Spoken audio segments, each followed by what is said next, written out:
Galakser kan ikke bevæge sig hurtigere end lysets hastighed. Det kan ifølge fysikkens lov ikke lade sig gøre.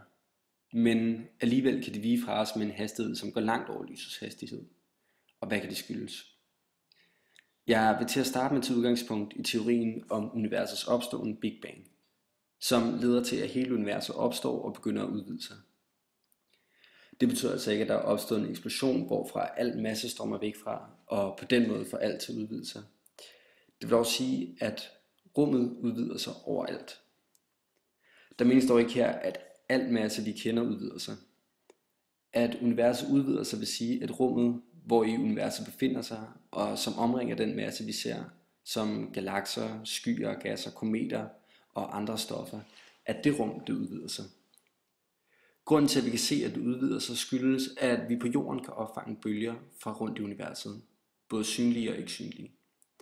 Edwin Hubble undersøgte disse bølger, og kom ud fra hans analyser af disse frem til, at universet var ekspanderende. Ud fra hans observationer udviklede han en konstant, som beskriver, hvor hurtigt universet strækker sig. Den kender vi i dag som Hubble-konstanten, som dog har ændret sig, siden Hubble første gang begyndte på sine udregninger. Da den udvidelse af universet sker overalt, og dermed på alle sider af alle galakser, vil det betyde, at jo længere væk en observeret galakse er fra os, jo større vil vigehastigheden blive fra det punkt, hvor galaksen observeres. Da vækst af denne vigehastighed er konstant stigende, vil det betyde, at vigehastigheden på et tidspunkt vil bevæge sig over lysets hastighed. Og vi møder her i overskridelsen af lysets hastighed en afstand kendt som Hubble-afstanden. Problemet her ligger i, at lysets hastighed ifølge Einsteins relativitetsteori er den maksimale hastighed for bevægelse.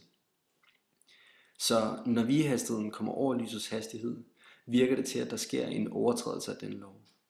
Og det er der en forklaring på. For det er nemlig ikke en bevægelse af noget, som bevæger sig gennem rummet, der kommer over lysets hastighed. Det er netop ekspansionen af rummet, som gør, at afstanden bliver længere, samtidig med, at ekspansionen foregår. Derfor vil det ikke være muligt for noget, som bevæger sig gennem rummet, at overskride lysets hastighed. Det er nemlig selve hastigheden, hvorved galakserne viger fra os, som overskrider lysets hastighed, og ikke selve galaksernes bevægelse gennem rummet.